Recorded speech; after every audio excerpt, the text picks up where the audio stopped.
I really want to apologize to all our viewers for the delay in the technical formation this day.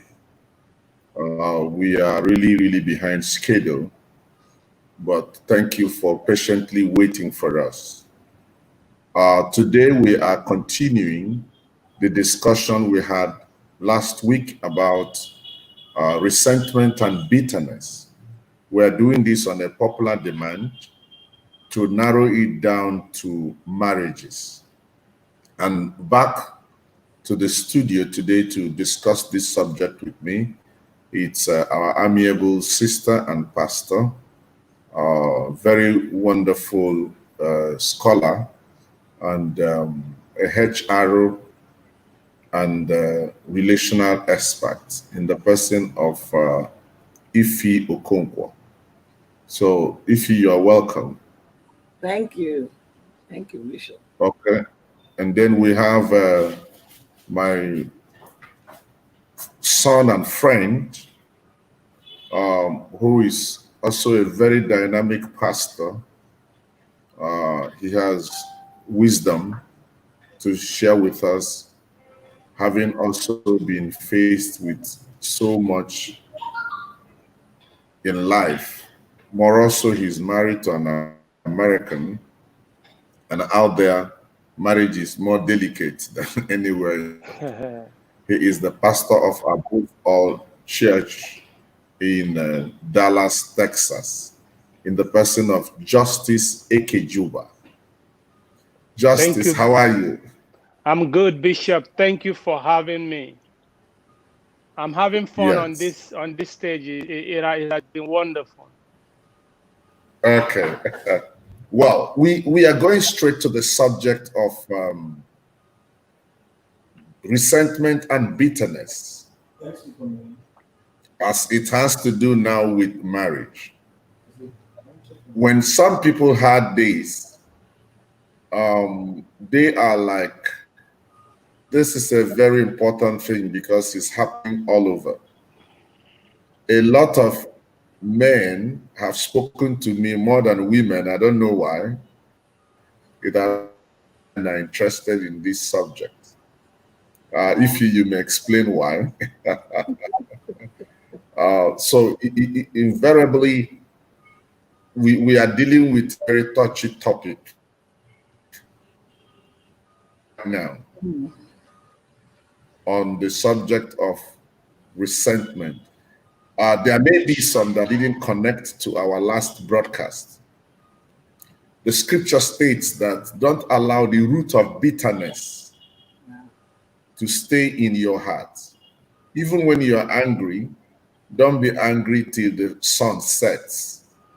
Because when this happens, there will now be a carryover. And these carryovers will go a long way to determine your next line of action. And when resentment graduates, it now boils down to bitterness.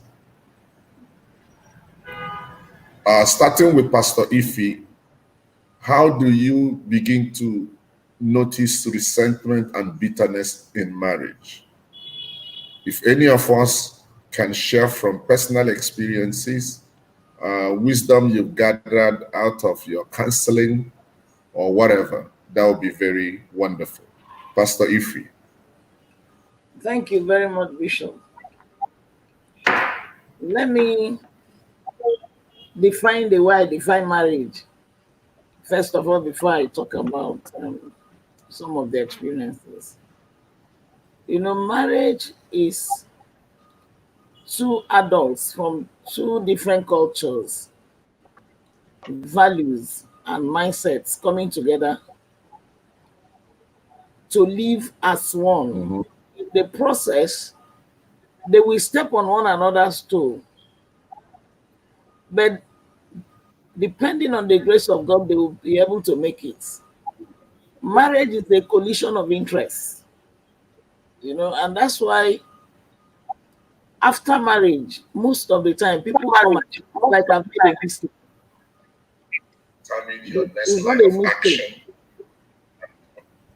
It's just a collision. So now, when bitterness begins to set in, is because we don't understand that you cannot come to the marriage exactly the way you used to be. There will be compromises. Okay. Yeah, there must A be little to compromise. the left, a little right. I didn't get you.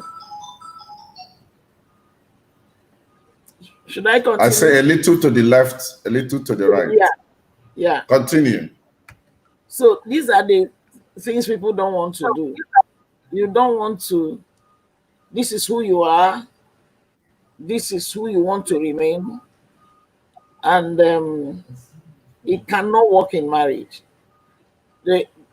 People should, what I tell people when they come, because that's where resentments start coming, the in-law issues, you know, you're dealing with two cultures that have collided.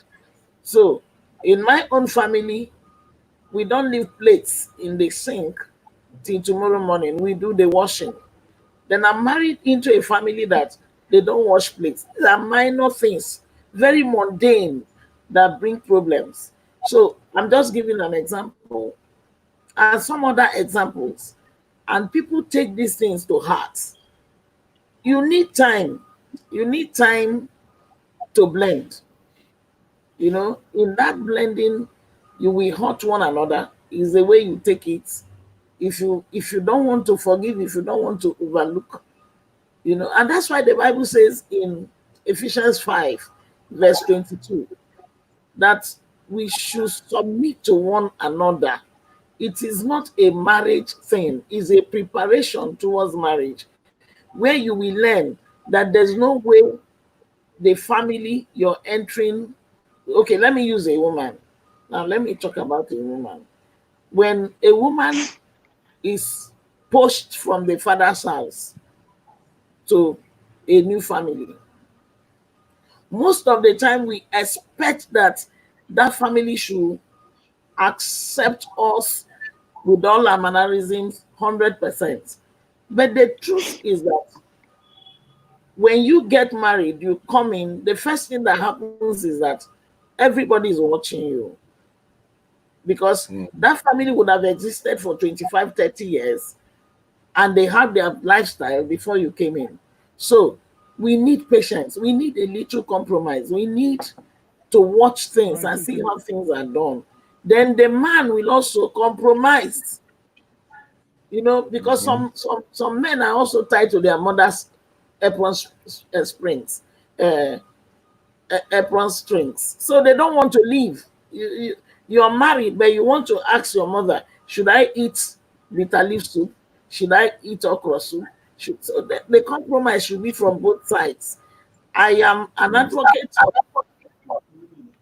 I'm an advocate of patience when it comes to marriage. You give it time. You don't expect perfection immediately you get married, because after the initial euphoria of marriage, the marriage starts.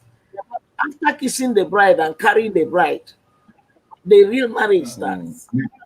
So after lifting her up, after the honeymoon, the euphoria, the real marriage, you begin to live with the person and you begin to see the person's weaknesses.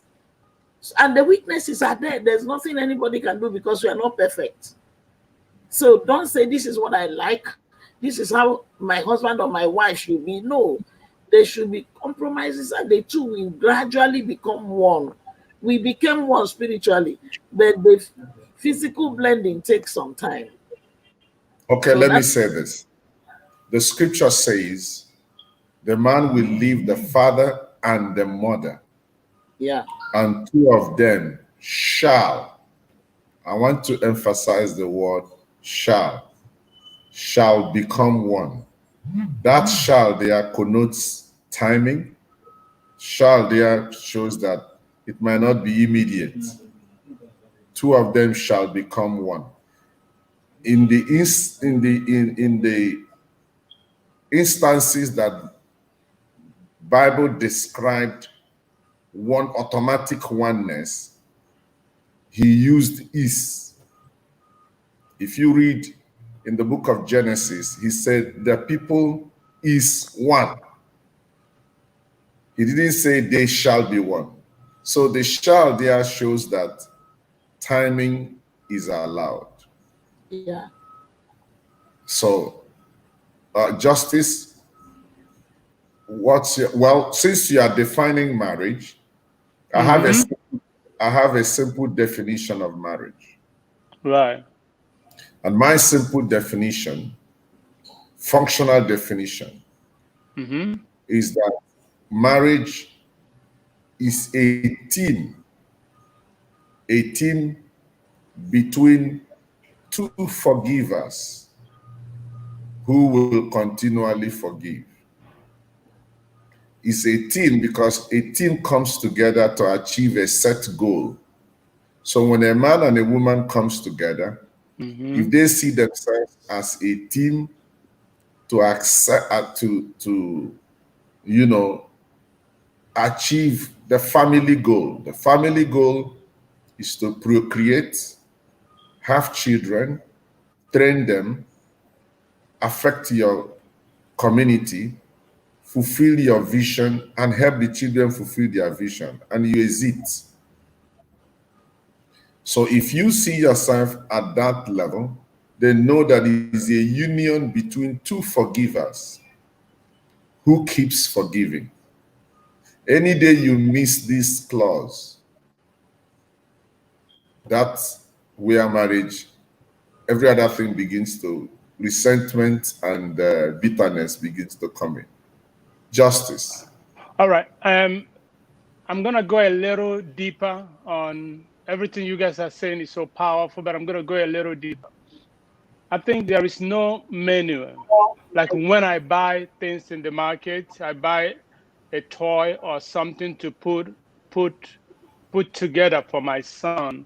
They will give me a menu how to put it together, put this thing together. You mean manual? Manual, yes, manuals.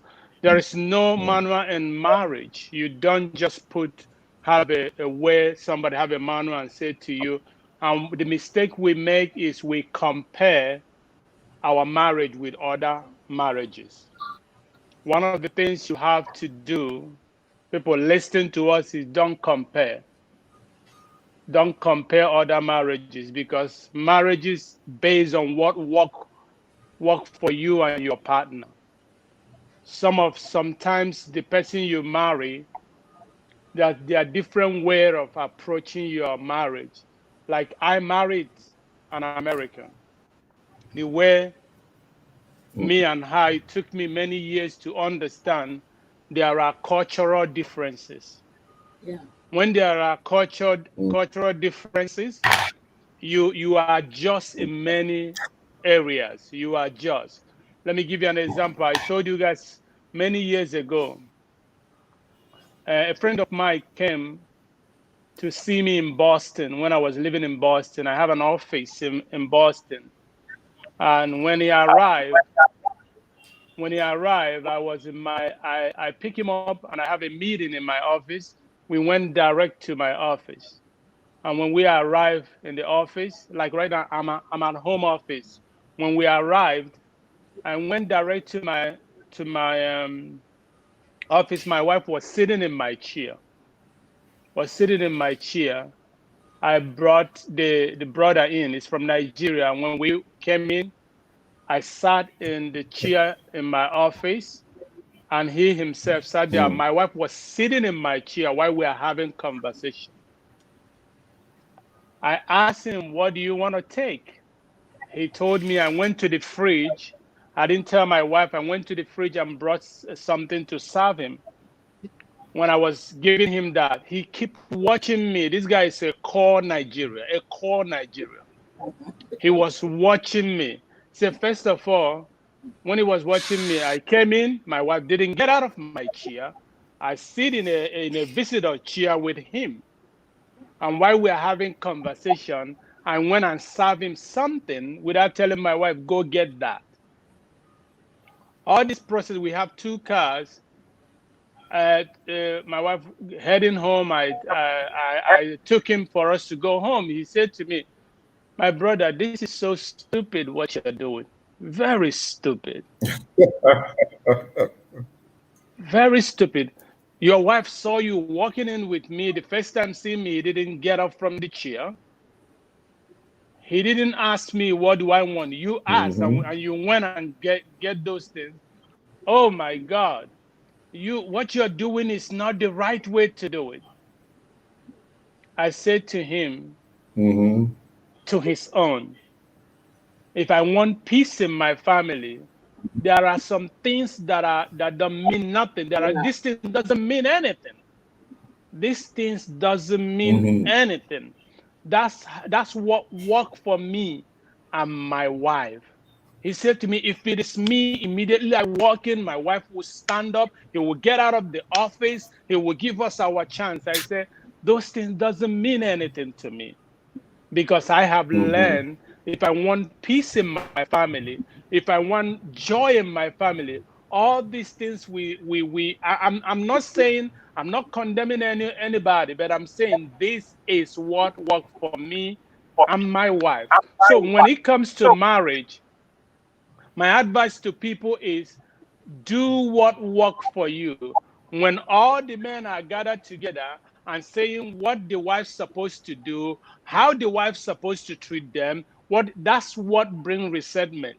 That's when you look at how other people run their marriage, and you want to emulate how they do that, you end up hurting your marriage.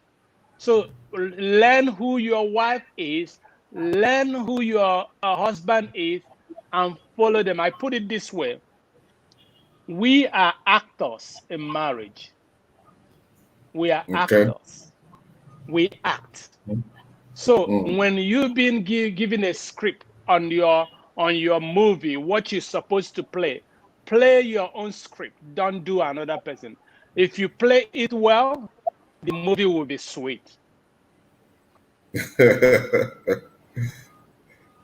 Okay. Well, you said something that there is no manual in marriage. Yes. But I think there is a manual. The right manual for every marriage, it's the Bible. No, I agree with you in that point. In that point, if you want me to explain more why I say that, Bible is the manual. I agree on that. I understand what you're saying. There will be our individual idiosyncrasies. There will be our individual blending. Yeah. And that's why it is very important that the Bible says, don't be unequally yoked together with the unbeliever. Yeah. Because with the unbeliever, you don't have a common ground. And the templates of marriage, it's the scripture about love, whereby it says what love does. Love is not seeking its own. Love covereth multitude of sin. Love does not vent itself. Love forgives. If you see that template, self-control and the rest of it, then come the fruits of the Spirit. This will help. And other style, there are now different styles which can also be culturally influenced. So I understand what you say, but for the Christian, I think this is a way to go. But what do you say? Yeah. Okay. I wanted to mention something. Okay, you can. You can. I'll wait for you. Should I go? Should I go? Go ahead, John. Okay. Yes. Bishop, I agree with you that Bible is the manual we use, and because the Bible instructs us how to live. But I'm trying to be a little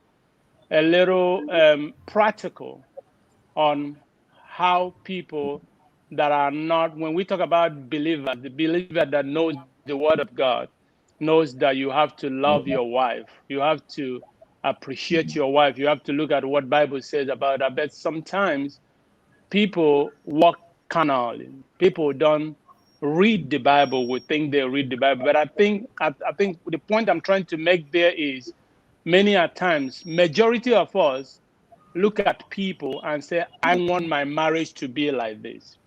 I want to look at this person. I'm going to operate the way these people operate. What I mean by that is, those people that you see that operate like that have learned each other and know what works for them.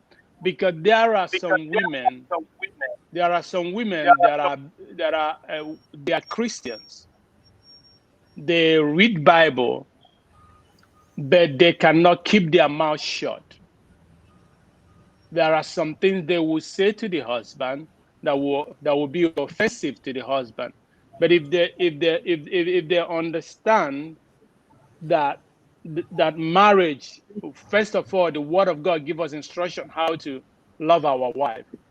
Number two, they have to understand how to, because we are talking about bitterness, somebody being bitter, because believer can be bitter, a child of God can be bitter on a marriage.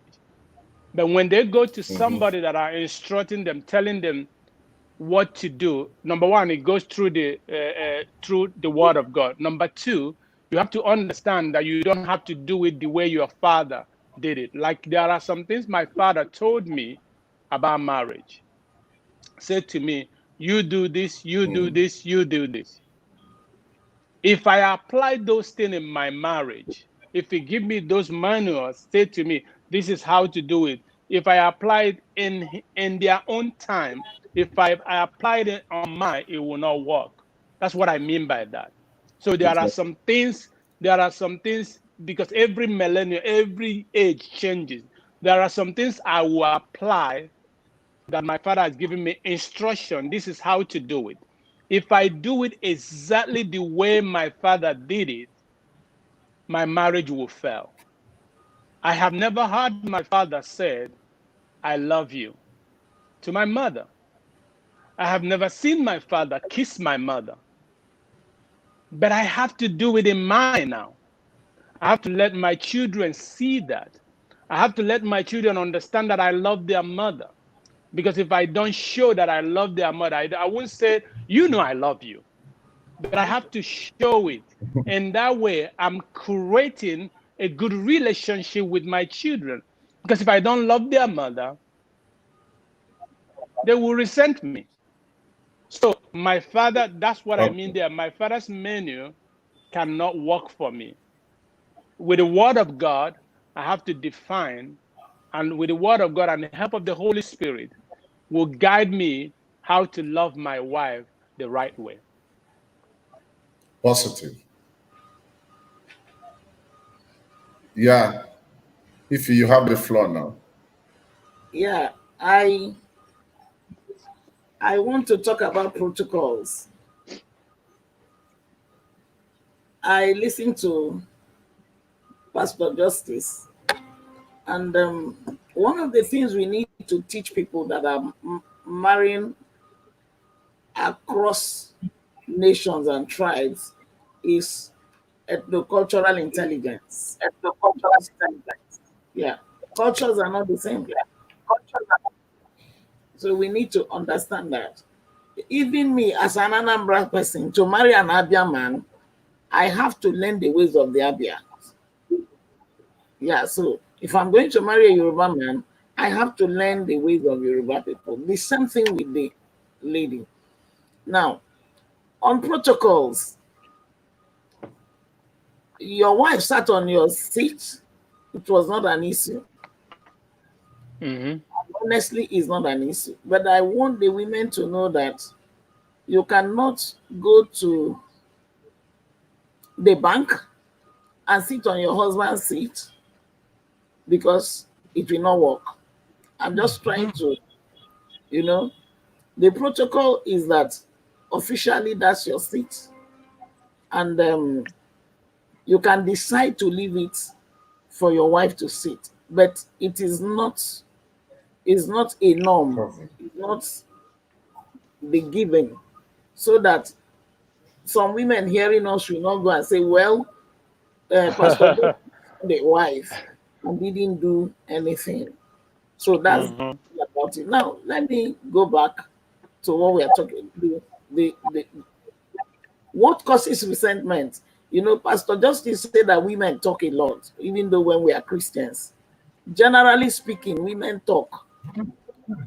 Generally speaking, a woman is generally speaking. And what makes the difference is that one person has to be mature. All of us cannot be talking at the same time. I have the grace not to talk when somebody is unhappy with me. If you're unhappy, I don't talk. And I don't like repeating issues because of my nature and my exposure. But some women can really talk, and it sends the men up the walls.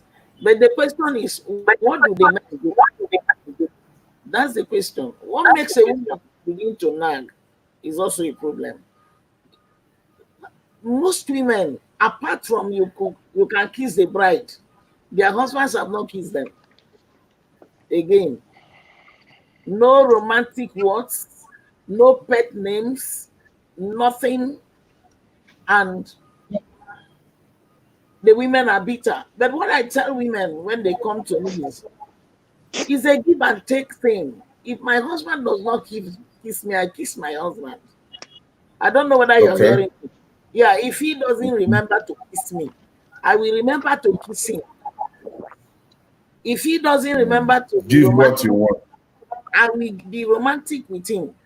You know, women say my husband don't carry me. I say sit on top of him. There's one song in Igbo. That song says, it's a song in Igbo. You're going to carry me. That's part of your listening. I'm part of your agenda. So if you're not going to carry me, I will sit on you. I will lie on you. I keep telling women, stop complaining about, because for me, they are mundane. My husband didn't see my hairstyle. Show him your hairstyle. Now, let me talk to women that talk too much. The average man will not talk like a woman. But the man soaks in everything the wife is saying. A lot of women can kill their husbands with what they say. You know, you say things and you break the man, he loses his respect, he cannot function, and he begins to hang with the boys. And when they are hanging out with the boys, I want to say this, that is not only the boys that hang out. There are some things that accompany men hanging out. There could be some friends, girls. So as much as it's within us, we avoid bitterness. Look, if my husband is not kissing me the way he should, I can discuss it. We discuss it. That's why marriage is for adults. It's not for children. You tell your husband that after kissing the bride, I went to a church on Valentine's Sunday. It was a Sunday, and they invited me to preach on love. And I told them, beyond the fruit of the Spirit, the love, we need the manifestation of love, you know. So I asked the men to carry their wives up that day. Some of them were complaining that they put on weight. I said, well, do you know why a woman puts on weight? Most of the time is because she doesn't get attention and she's overeating. So they carry their wives up, dance with them, kiss their wives. The next time I came to that church, both the men and the women were excited. Everybody wants love. Everybody wants to be forgiven. When things happen, don't stretch it. Forgive. And that's why I advocate that husband and wife should sleep on the same bed. The separation of rooms have caused a lot of problems. So when you I agree. Okay. So Bishop, I'm coming. In Jos, you cannot be angry with your spouse, and I'm sure it's the same thing in America. The cold, when the cold is too much, you know, you went to bed angry, but because of the cold, you wake up. Remember, you went to bed. You're not happy. You don't even want anybody to touch you. But you wake up, you are cuddling the same husband that you didn't want to didn't allow him to touch you before you went to bed. So naturally, you will reconcile. So these are the things we need to teach.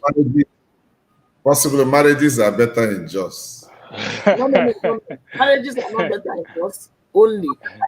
We use air conditioners in Lagos, and there are open windows in Lagos. Now, another thing that makes women bitter in marriage is the issue of mother-in-law. Yeah. Are you hearing me? Can you hear me? Yeah, I would like so that we don't give you too much time on this piece, Okay. that we can also share your line of thought. Okay. I would like us, part of the thing we deal about resentment is that when resentment comes, the very first thing that suffers in marriage is that the man stops giving the woman attention. And eventually their sexual life suffers. Because once the woman is bitter, she can no longer be open to the man.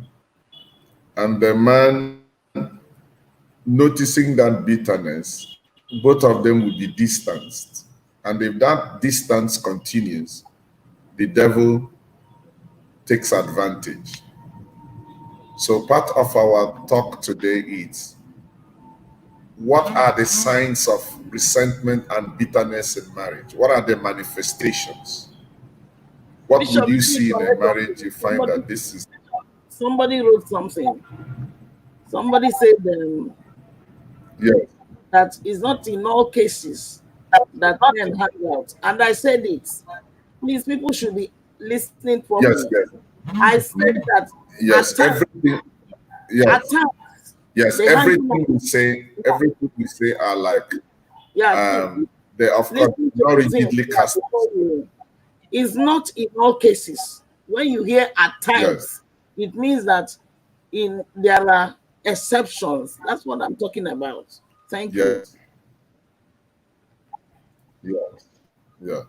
You see, this hanging out thing starts when the home is no more conducive for the man or the woman. So some of this discussion, we're doing it so that people will make their home conducive, that each person would want to retire home. You're closing from work, you have your family, your children in mind. But if you feel that you're going home for war, a theater of war, you don't want to go. Some women too, they don't want to come home because they're afraid a lion is waiting for them at home. So we understand this. So what are the manifestations? What are the things you will see in a marriage? And you can pinpointedly say there is resentment and there is bitterness here. You want me to go? Yes. All right. I just want to clarify something before I go.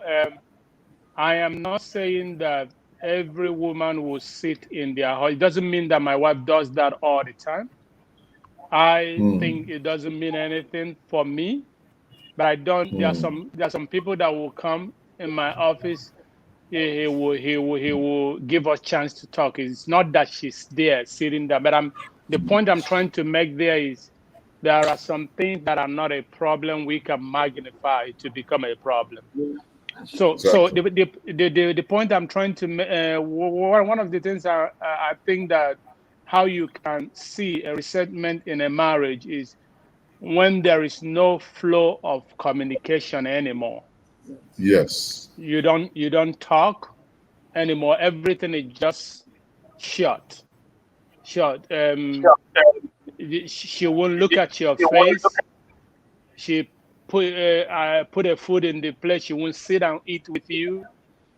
And when you ask a question, it's just a simple answer. Laconica. Yes, everything is Just mechanical. like, how is Yes, your work? Good. Are good. you just Yes, yes? exactly. So things are shocking. When you see something like that, for me, my advice to people, when you see something like that, what you do is, first of all, you want to develop a communication between you and your wife. Even when things are okay, learn how to talk and let your wife or your husband knows, I can be honest with you. I can tell you how I feel at a particular moment. Establish that. Let it be a foundation of the marriage. Even if you are not doing that, call a meeting between two of you in a good time and say, I would like us to be honest, to tell each other how we feel. And we don't want each other condemn each other when I'm sharing with you how I feel. Here's what I understand in marriages. I understand there are some problems that are 1 minute problem. Yeah. If we do not let, if we do not overlook that 1 minute, that 1 minute can become 10 hours problem. Mm-hmm. And there are 5 minutes problem. Mm-hmm. If we don't treat that 5 minutes problem, it may be 5 years problem. So Mm-hmm. some problem, every problem I see in marriage, there is a time placed on it. But if you're Mm-hmm. ignorant, you will not know that this problem is just a 5 minutes problem. But if you do not address that 5 minutes problem, it will grow and grow and grow and become a giant. So when there is a resentment, deal with it right away. When you deal with it right away, the marriage will be intact.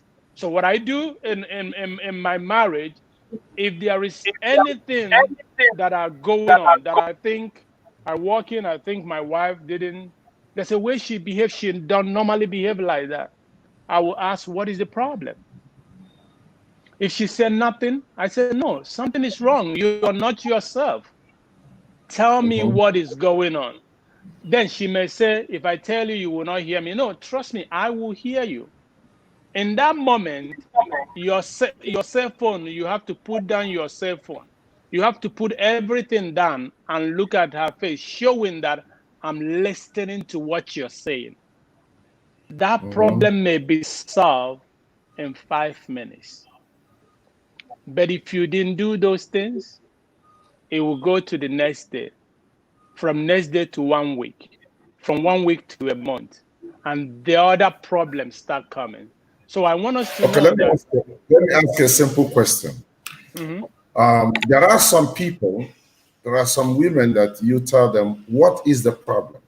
Mhm. They look at you and say, if you love me, you should be able to figure out the problem. Mhm. They just think if you love me, you are the one to figure out the problem. That's emotional And then blackmail. you try, you are not getting it, and it's like, oh, if you really love me, you would have known where you missed it. And then some men will say, look, okay, if you don't want to tell me, it's up to you. You see, things are now prolonging. So, Yeah, yeah, Bishop, can I say something in that question you asked? yes. For me, Go in marriages, we have to be honest to each other. ahead. Meaning, in a case like that, this is my own opinion. In a case Mm-hmm. like that, you have to say to your wife or to the person, that person have to say to his wife, yes, I want you to know that we come from different, we have to be practical, we come from different families. I guess I didn't know you that way. Please help me to know who you are, because when we get to the level we humble ourselves, not claiming that we are that we know everything. I said, I guess with that, that's when humble come. We say to you, I guess I don't know you that way. Remember, we are not from the, even brothers and sisters, sisters and brothers misunderstand each other. I don't know. There are sometimes we have to say, to be honest, I don't know. I know some women can be difficult, but I think in a case like that, it will soften up when the man says, I do not know. Please help me. All I'm Okay. looking for this, all I'm looking in this thing is the peace in this Yeah. family. We Okay. always want to emphasize Some will to say, some will say, all I'm looking for is a peace. okay, some will say, I have said it before, I've said it again. Is it just saying it? I'm not saying it. I'm not saying anything. Some are difficult. Well, in summary of what you just said, resentment is evident by lack of communication. You can Yes. walk into, you can visit a family, you find that there is a flow of communication between you and the man, and that same communication is not flowing to the woman. Right. Also, it can also be a sign of resentment that your friends are not her friends. Whenever anybody comes to be your friend, she backs out. Even you don't have family friends together, you don't have common interests. You don't even share a game together. You don't share a channel together, a TV channel together. When you want to watch this, she wants to watch another. And just like Ify says, she gets a reason why she should stay in a separate room. No matter what you say, she says, this is the way I want it. Then eventually you find that everything you do becomes laconical. Some get to the point that they live in the same house. They now communicate through text message. They call you and they give instruction. They text you the budget, the bill for the day, and then you send the money to her account, and the transactions are done. No discussion. And when it gets to this point, it is carried over to the bedroom. A lot of women now can even go fragile because they don't like the man. And some men also suffer from even erectile dysfunction because there is no interest. And they are convinced, at some point they begin to feel that both of you are not interested in sex, but not knowing that it's not about that, but it's just that both of you are no more interested in one another. Sister Ify, what do you have to say? Well, let me talk about the issue of emotional blackmail first. Neither the husband nor the wife should blackmail the husband emotionally. If there's an issue, it should be discussed. It should be discussed because marriage is not for children, it's for two adults. So if I am unhappy and somebody wants to know why I'm unhappy, no, the first thing that hits me is that the person really wants to know. Yeah. So, and I will discuss it. But Bishop, you made a statement. You said the person could say, "You've been doing it. You've been doing it." We are not to keep counts. You know, it's called tidbits. It becomes a tidbit. You keep recalling what somebody has done. If you remember what I said when I started, it takes some time. It's a process to blend. It doesn't just come. It's a process, and you need to do the gardening on daily basis. Now, in the issue of communication, remember that it's only 7.5% that is the oral communication.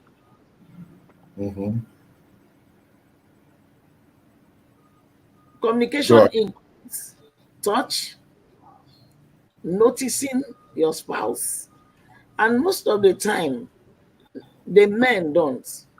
But even Ephesians, if you read Ephesians 5:33 from the Amplified Bible, we are supposed to notice one another. The Bible says the women should notice you. But you also have to notice the woman because the woman is romantic. That's why we read Mills and Booms. We read, but women, I'm not saying we should because there are no Prince Charmings, so that we stop hurting ourselves. and the ones that we come down from the horse to carry us, give us ring. But we need to come in with presence. You know, the person you're communicating with knows that you're communicating with him or her. And let me talk about the women. Men, most of the time you're talking with your wives when you're watching TV, and all you do is to note, to say, and the person knows you're not paying attention to her. Now, communication includes gifts. You give your wives gifts, and wives we should also give our husbands gifts. But women focus in gift giving. When you give a woman gift, you make her day. You make her day. Um, she wants to do more. You know, women tend to yield to love, to communication, taking her out once in a while. And I tell men, you don't need to go to 5-star or 7-star hotel. Just take your wife somewhere. Some women, if you take them to Isia Udon, you have made their day. Yeah, I won't go there. But some people, if you just buy Isia for them, you have made their day. It's according to what you can do for your wife. And once you can do these things, you will see that um, there will be communication flow. Bishop, you said something that most of the time why people don't come early is because of resentment. Yes, I agree. Somebody is already bitter and is not happy. But in a situation where a man just with a woman, they are supposed to still be in honeymoon, but the man has started keeping dates. He doesn't come early. He goes out, comes late, and the wife keeps talking. And all he keeps telling the wife is that, you know, I love you. Let me say that love is not a mantra. Love is not a platitude. Love is shows the fruits. If you love somebody, you care for the feelings of that person. So you cannot start hanging out anyhow, because remember we are talking about compromises. So when you discover that your spouse, because there are women who also keep late, they close from work and they stay back. But if you discover that your spouse is not enjoying it, you stop it, because it's not about you. Marriage is not about the woman or the man. Each of us come into marriage to build up the other person. That's what marriage is all about. You're coming to build up the other person. The man is like the husband man. I tell you, if you marry a wife after 6 months and I don't see your garden lush and fruiting, the roses flowering, I will know that you're not a good husband man. The same thing with a woman who builds as an essay to be a support to the husband. So these things are both ways, both ways. And when we are able to figure out these things, I think resentment will reduce. I don't know whether Bishop you will allow me to talk about food, about cooking. Okay. Yeah, because we need to cause a lot of problems. The men complain that the wives are not cooking for them. Some of them say it's a house help. Some of them say the wives go to work and they don't come early. The truth is that what happened between our parents may not happen now, because both men and women are working and contributing. So we have to plan on how to strike a balance.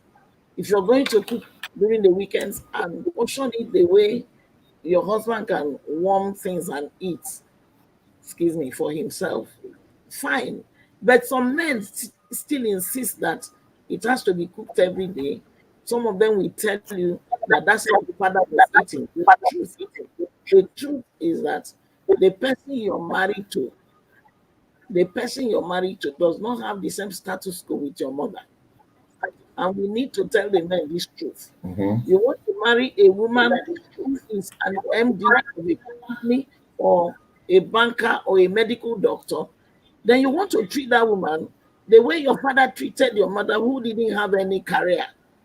So these are the things that cause resentments. Somebody comes back from work, she's tired, you're insisting she must cook your meal. And I have cases where the man will be away in the field for weeks, 2 months or 2 weeks, and comes back. Immediately he comes back, the wife will say, I've been taking care of the children for the 2 weeks you were at the field. So you better carry your children. You know, I'm not doing it. The truth is that while that man was away for 2 weeks, you were in a comfortable home, eating, spending his money. And when he comes back, you should show him love. Part of the love is to welcome him, then fit him back into the system. There are many things we use to fit a man back. The first one, Bishop, the first one is to bring him down with you want to hear? Please start with good food. Wonderful food. After eating, then there are bedroom matters to cool him down. You know? Yeah, those bedroom matters are very, very necessary. They are very, very important to a man. So we have to understand those things. Thank you. Zami, Bishop, you make some point about not having the same friend and also not watching the same thing. So I want to put a little different color on, different flavor on what we are discussing. I think a married woman or a married man, if you are bringing somebody to be a close friend to you, I think it's necessary for you to introduce the person to you. If it is a woman or a man, To your spouse. introduce it. Yes, you introduce it again. I think a married woman supposed to hang out with a married woman, not a single woman. And a married husband supposed to hang out with a man that is married, not a single guy. Because those things, and when your spouse doesn't like who you're hanging out with, you don't push them aside. You tell them why this person is good for you and for your family. So those are the conversation I think the married couple have to have. You have to do these things for you to have peace in your home. Again, when it comes to what you watch, your wife don't like what you watch, or you don't like what your wife watch, it's okay. For me, it's okay. I have many TV here. You can watch what you want to watch. I don't want to distract you on what you watch. The same thing with mine. But when it comes for us to go to bed, we have to sleep in one bed. You can watch, because sometimes what my wife like to watch is not what I like to watch. And what I like to watch this time in my life, as I'm getting older, I'm kind of looking towards Nigeria, investing, doing some things in Nigeria. My wife is in America. She can't see that picture. So I can't force her to sit down with me to see the picture. There are some things she likes to watch. So in those areas, it's not a big deal, but we make all these things big deal. The main point is go to bed together, sleep in one bed, don't have a separate room. I want to give a point. I want to make a point. About 12 years ago, I have studied my wife. I know what my wife likes. So majority of women like flowers here in America, like their husband to buy them flower. And I have done it several times. I will come back trying to be a sexy husband, trying to be nice husband, and I will buy a flower. And when I walk in and give my wife a flower, she don't behave as if she like it. The flower will be in the table, live flower. She won't even put it in the bowl. She won't pour water on it. The flower will stay there. I start getting upset about it. And I didn't buy cheap flowers. I buy expensive flower. And I start getting upset about it. Then I asked her, why you don't treat my flower very well? She said, I'm not, I doesn't move by flower. That's not my thing. I don't like flower. That's what I mean by marriages are different. Since that day, I understand she don't want flower, and I know what she want. When I give her that's what she want, me going shop for her, buy clothes for her, buy shoe for her, she prefer that than flower. I have a cousin that live in Kansas City that talked with my wife several times. One day she called me on my wife's birthday. She called me and said to me, Pastor Justice, I want you to treat my wife very well this time. I said, what do you mean? He said, you are a typical Nigerian man, and you guys don't know how to buy a flower.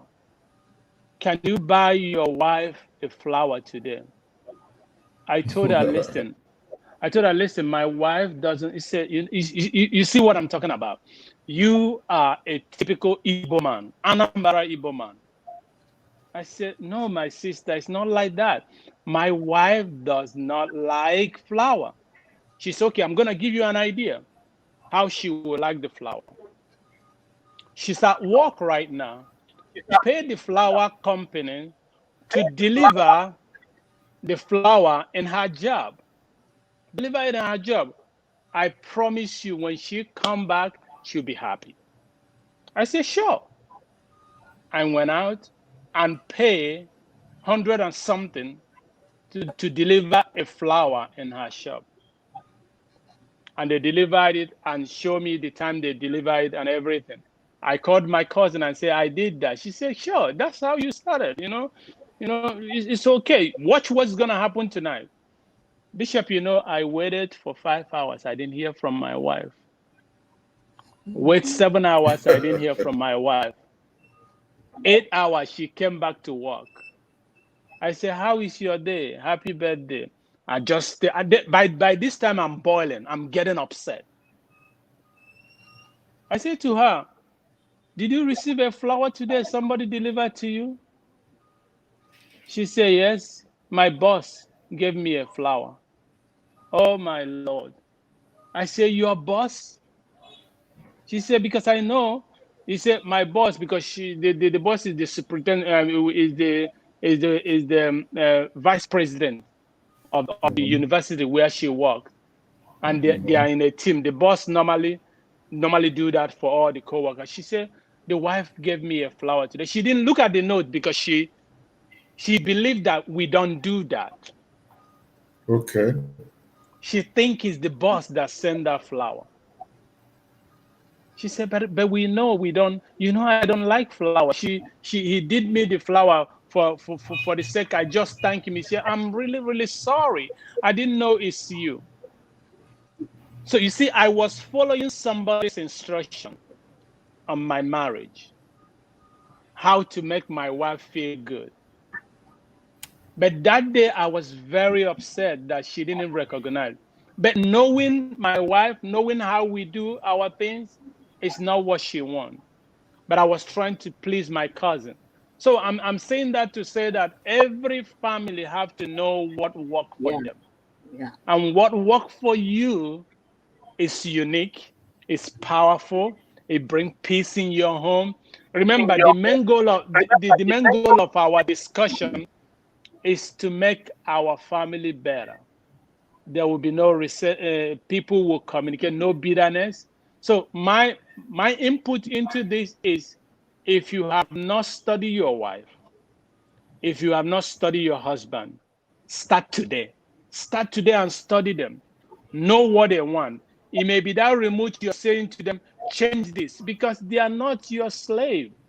Neither you their maid. Sometimes give them freedom to do. Little freedom can open a wide door.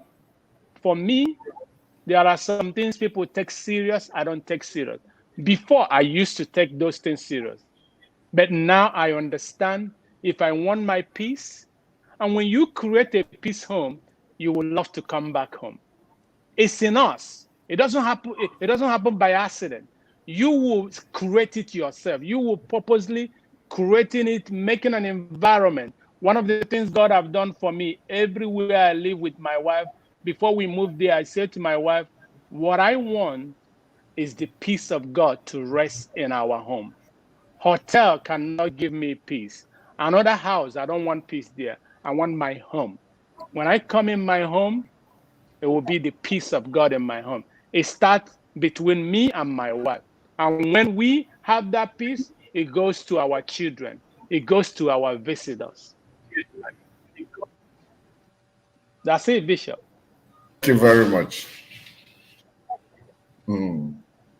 It's a very interesting discussion, and we are now open for questions, contributions. We will take in your questions, contributions, and share. Like some people have been asking me, in case we want to be part of this program in terms of partnership or sponsorship, there is, you can see it scrolling on the wall. For those of you in America, you can use Zelle, then just put my email. And those of you in any other part of the world, you can use PayPal. Just with my email address, it will get to the right destination. And if you wouldn't mind, we can also acknowledge your giving on this platform. We've seen some people who asked me privately at giving them this email, they also did something. We appreciate you all, and we crave for your partnership. Now, let me say this. I still have to refer to my book, Marriage is in the Mouth. I will soon show you the website where you can buy that online. One thing I know that is causing resentment in marriages is the kind of word deposit we make into one another, the kind of bitter words we say to one another. Now, you find that even when people apologize, or when they say, I withdraw that word, you can be talking to somebody and somebody say, withdraw that word, withdraw that word. You withdraw that word. Words are missiles. Yeah. When you have shot them, the impact has been made and it remains there. So, if we are able to manage the kind of bitter words we sow into one another, that will go a long way to help us. In my book, I wrote even how people can quarrel. There is nothing that says you cannot quarrel. In fact, when you quarrel, it's a time for you to air your mind over certain issues. And once you have aired your mind in that issue, you will find out that your spouse takes note of them, and those things may not repeat exactly as they have been repeating. But the thing about quarreling is, when something needs to be addressed, focus on that thing, not on the personality. Yeah. For instance, if you walk into a home and you have been served with soup that is salty, if you can focus on that soup, in other words, saying, this soup would have been better, this soup should have, needed a much more less salt. As far as your focus is on that soup, and of course not overflogging it, the tendency for the other spouse to say, okay, I missed it. Because when a woman cooks a salty soup, she knows, but she's also watching what will be your reaction. But what people do when they quarrel is they talk about the soup. This soup is salty. Then look at the next thing they say. I know you cook this kind of soup. Your mother didn't teach you well. This was how your mother killed your father with salty soup, and your father had high blood pressure. You see, they have moved from the focus of this discussion, attacking personality. And once attacks, when you apologize, it's, oh, I'm sorry about what I said the other day about the soup. The wound of you're telling this person your mother was a murderer, your family is useless, your mother suffered at the hand of your father, that will not heal even with apology. So that's why the Bible will say that life and death is in the tongue. So how we speak to one another. I know many will say, okay, I will apologize, we will amend, I will say sorry. But the words you shoot, in fact, some scripture says, describe it as arrows. They are very, very key to the subject of resentment. Thank you for adjusting your position upwards. Okay. So that is important. What do we say to our spouse?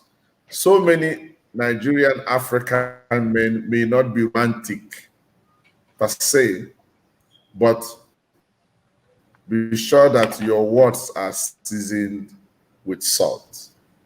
So that's what we need to know, as not to be, resentful to one another. Then we should also have in mind that it's not every time we offend one another that we must come and say specifically for that issue, I am sorry. So many women demand that you must say sorry, even when you have apologized through your actions. If you are still angry, you wouldn't want to come hold her from the back. You wouldn't want to come lift her up.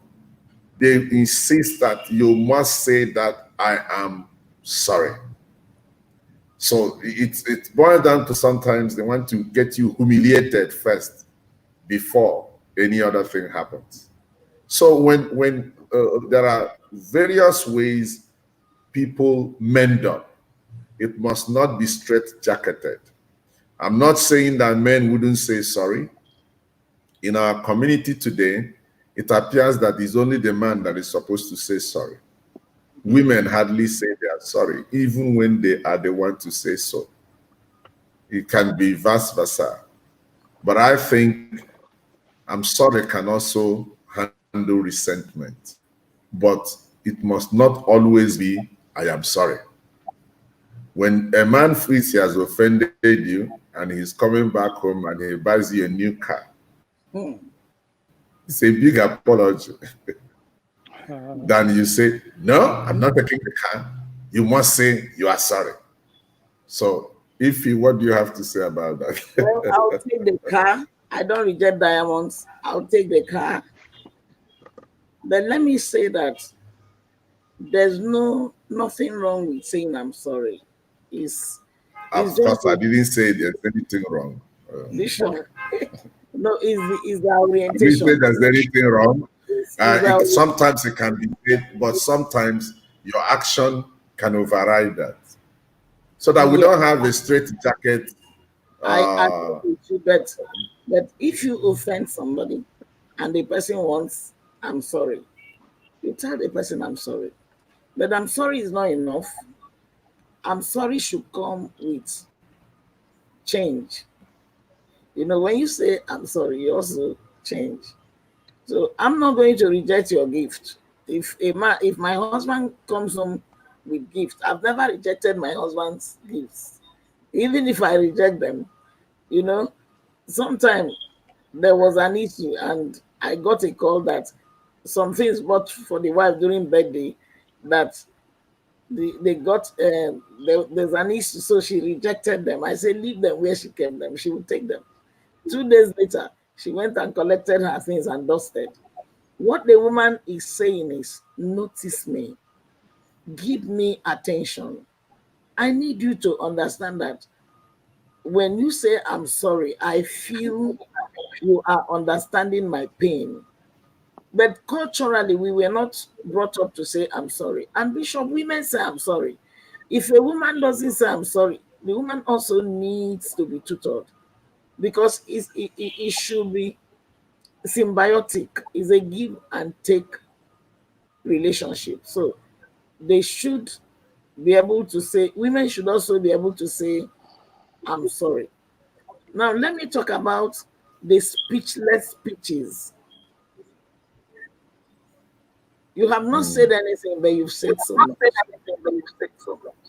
Maybe you didn't complain about the salt in the soup, but your mannerisms, your gestures, your notes, your shoulders, your face is showing disapproval.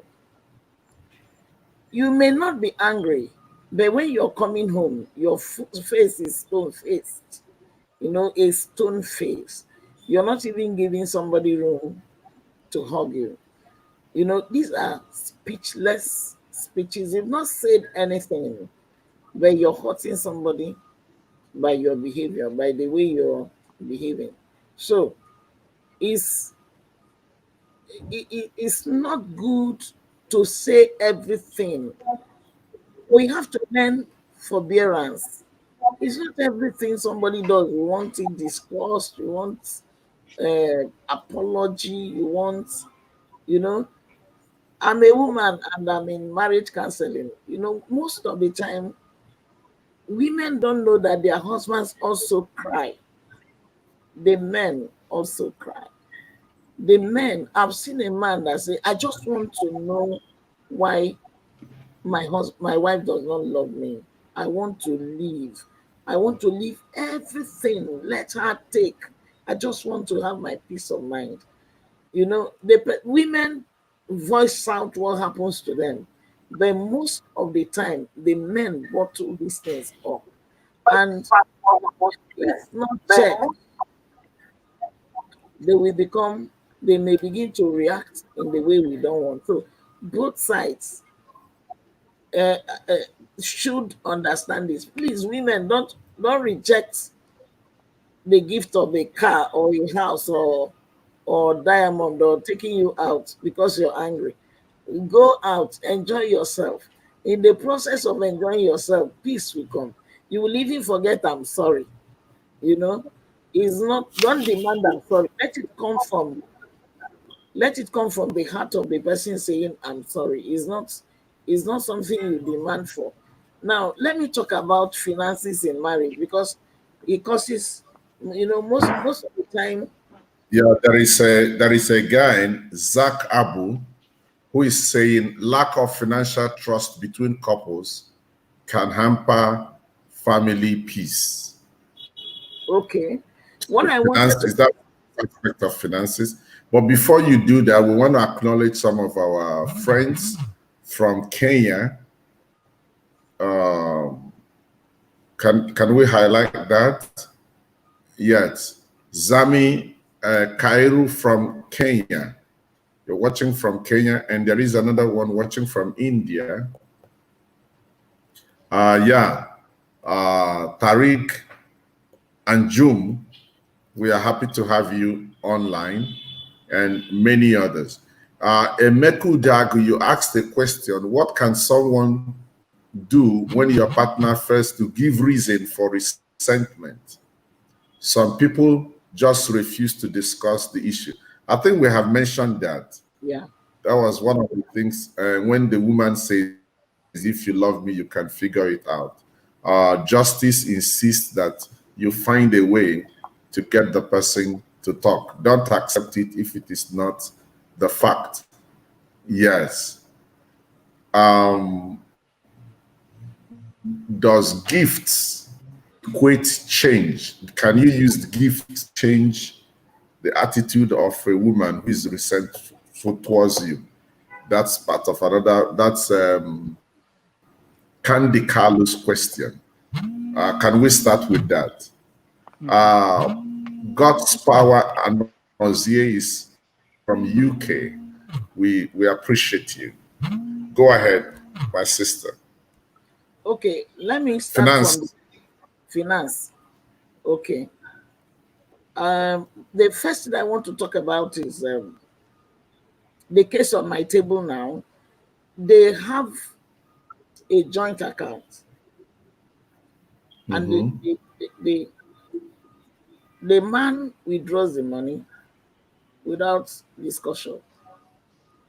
He keeps withdrawing, and eventually it was found out that that money is spent on another person.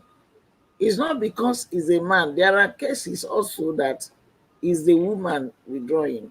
But I've had cases you mean spent on another person? That's another woman. Yes. You when you have a joint account, there should be terms of reference on how things should be done, because we are talking about a team here. There must be a way to do it, not you just feel like at randomly you withdraw money. Again, I want to say that there are times a man may not be very economically powerful. I've gone through it. You know, in a year where money was not made, of course, I've been working all my life. And there was a situation that if I didn't solve that situation for my husband, it would have been messy. So, of course, when I was telling him I could give him such amount of money, he didn't believe me. But eventually, when I gave him the money, he was surprised. You don't need to belittle, maybe I'm liberal. I believe that a man should be responsible enough to take care of certain things. But I don't also believe that because I'm a woman, that the man should do everything. I don't believe that. I believe that a woman should also help, especially when things are not going on well, because it kills men emotionally. It kills them. It makes them lose their persona, who they are. So we help them without mentioning. One man told me that the wife told him that you're eating rice. I am the one buying the bag of rice, and you'll be eating shamelessly. If you don't want to buy the bag of rice, don't buy. Yeah, I'm not encouraging men that are lazy. We have all manners.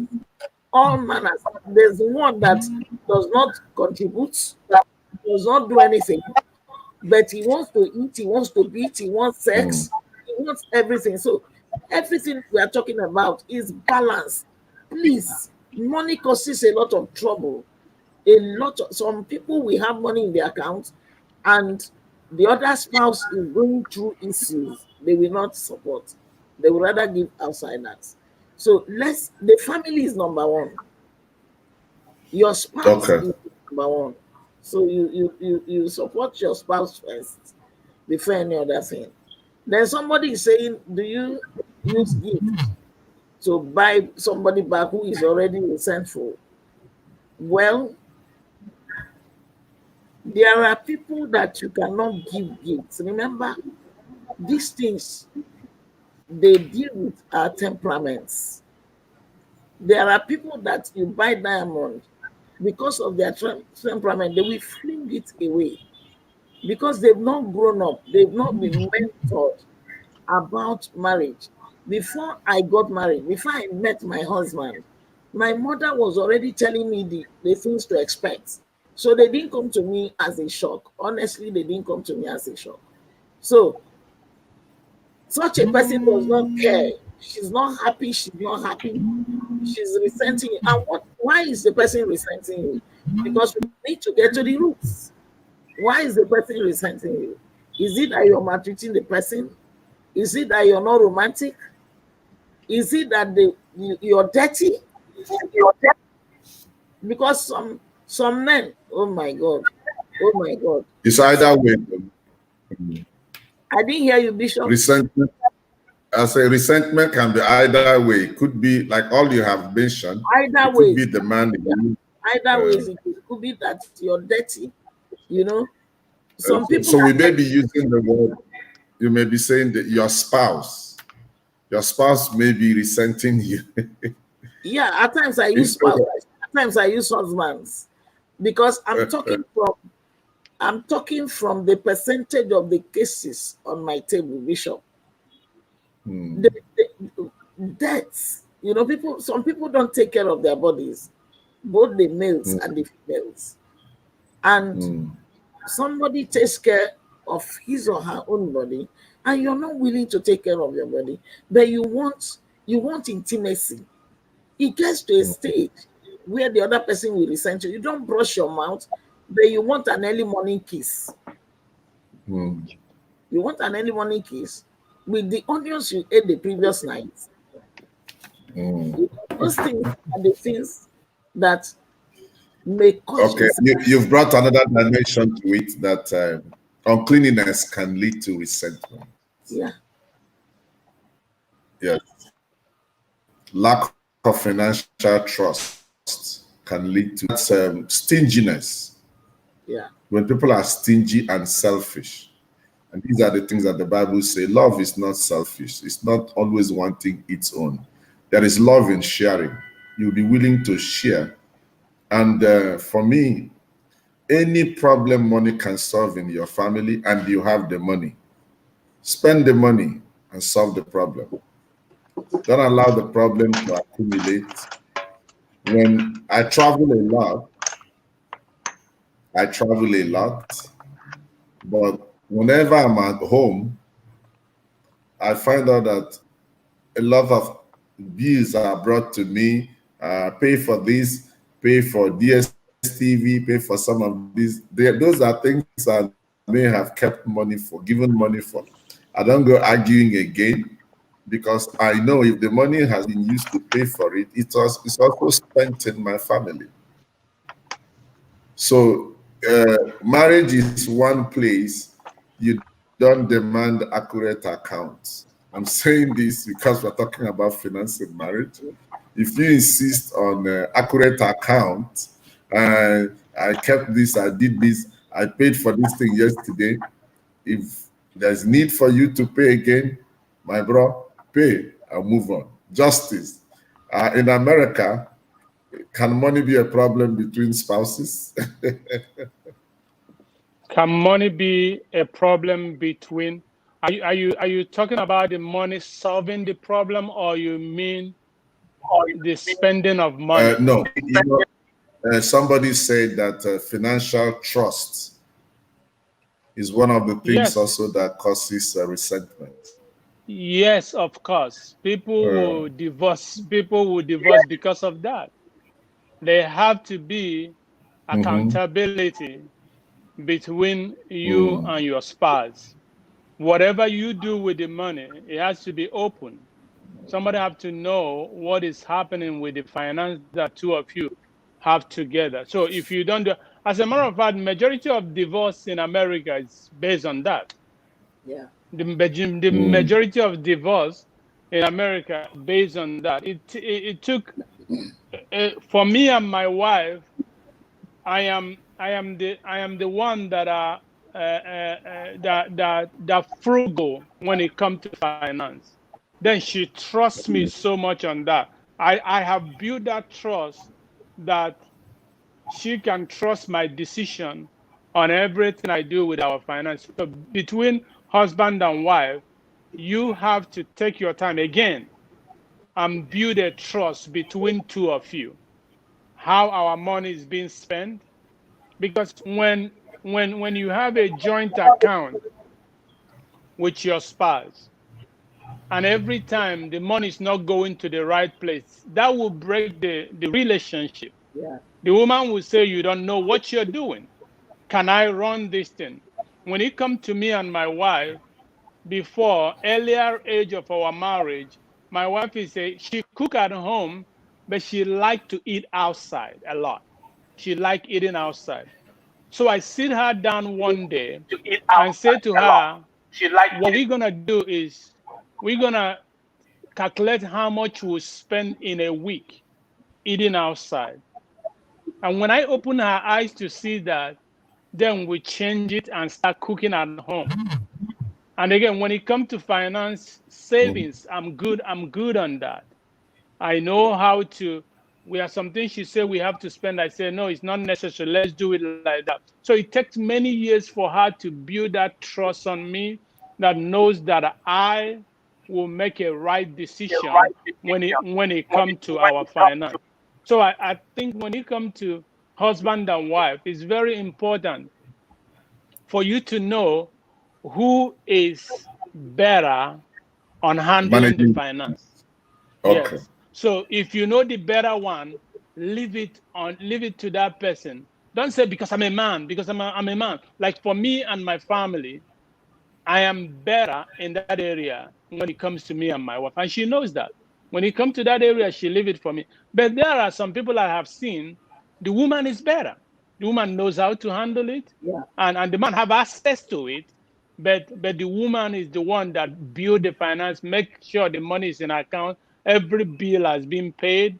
There is no problem. So I think when it comes to that, yes, there will be a problem. But again, our main goal of discussing this is for us to help people to understand. Go back to your family, see what works between you and your wife.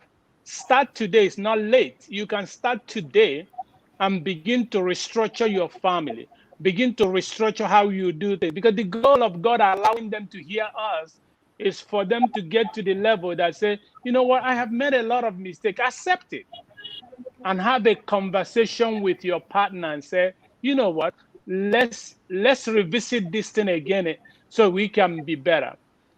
Since I'm managing our finance, there is no credit knock at the door. There's a lot of things I have done in America that my wife was wow. When I married her, every year she changed a brand new car. I stopped that. I said to her, that doesn't make no sense.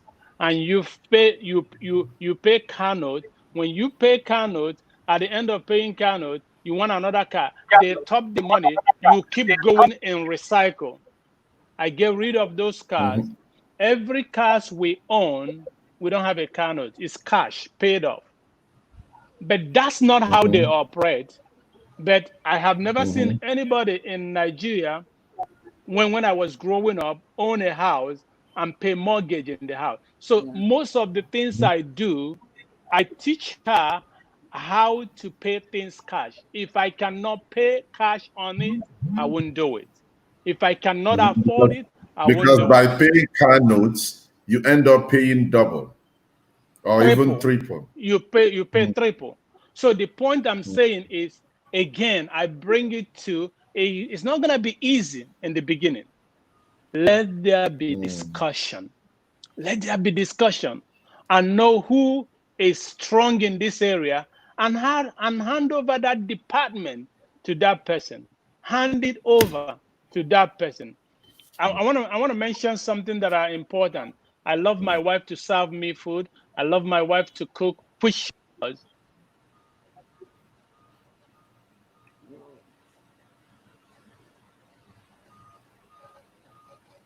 Okay, Can you hear me? off. Okay. Yes, Can I'm you hear hearing me? you now. Okay, I'm also a strong cooker. I cook well. So some Sundays I will treat my wife with food and treat her. So learn what works for your family. That's one of the things that's my own opinion on that. but finance can be a problem. Okay, let me say this. Let me say this. Somebody wrote from Canada saying that because of the government incentive, can I have that from Canada? Because of government incentive, a lot of girls are encouraged to be single mothers because government pay them, and that's why they want to get out. Yes, it says the society is not helping matters. In some part of the world, women get benefit from government for being single mothers. It's gradually creeping into the church. Every small disagreement, they want to quit their marriage and become single mothers. Well, I have been to the Western world a lot, and I find that so many of them want to be single mothers because government give them money. The one thing is money cannot marry a woman. A woman can spend money, but money cannot be a husband. At your young age, it can make sense. But at your later age, ask those that have been out of marriage, they will tell you that there is nothing like having a man as a husband. Money can buy you toys. Money cannot buy you a husband. That's my take on that. I don't know if you have something to add. Well, single motherhood, except when you're widowed or maybe battered and you're advised to leave, is not the best because there are emotional involvements. Hello? Raising children alone is a Herculean task. You need a shoulder to be. So being a single mother, and if you don't have a strong grip on yourself, there's tendency to start bringing in male friends, and your children are watching those things and growing up with them. So I don't advocate it, except when somebody is widowed, is a widow, or maybe a situation where there's separation for genuine reasons, maybe because of violence, or somebody is divorced because of violence. There's nothing we can do. We give the person emotional support. The society, the church should support. But to deliberately want to be a single mother because the government supports you, it means that the person is already missing it. And coming into the I don't think, yeah, there is one or two cases that people just won't feel that they need to have children. If the husbands are not coming, we have children. Or I don't want to get married. I've had women tell me they don't want to get married. We're looking at what's happening to other women. There are men who don't want to get married also, but it's more with single motherhood. It is not easy. It's not something we should advocate at all. There are emotional involvements. There are things men can do for you. I'm talking about this from a career person's point of view.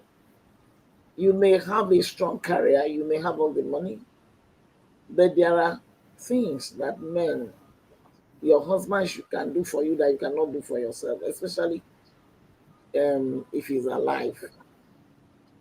In terms of defense, and the scripture also lets us know that husband is a crown.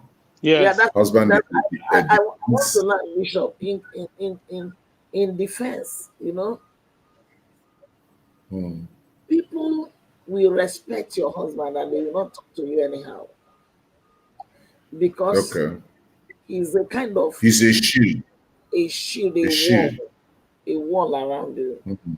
Now, if a woman is widowed, God becomes her husband and fights for her. It's not the same situation with a woman who says, I don't want a husband. It's not the same situation. God marries a woman who is desolate. God becomes the husband of that woman but not a woman who says, I don't care about any man. You know, So God is not willing to marry you when your husband is still your husband. yeah, I'm treating you well. Because the men also have to understand that they have to be good husbands.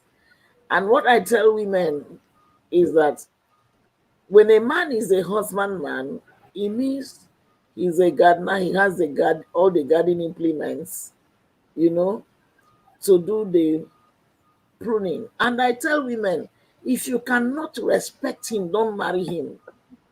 If you cannot honor him, don't marry him. But most of the time, we marry based on infatuation.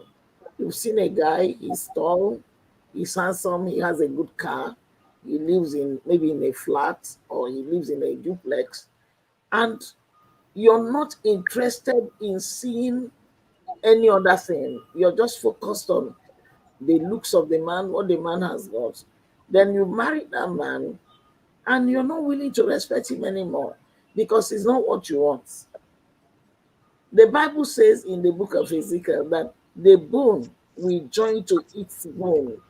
Every man is not a woman's husband, and every woman is not a man's husband. A bone must join to its bone. So you don't marry somebody because of their physical look, because of the family they are coming from, because the father is a rich man. Most of the time, when we do that, eventually it begins to boomerang, and it's not what we want. So I am talking to women more because I'm a woman. I'm also talking to men because let me say this, and I'm happy that Pastor Justice is back. I'm here. I'm here full Yeah, time. you know, you have de-Africanized yourself.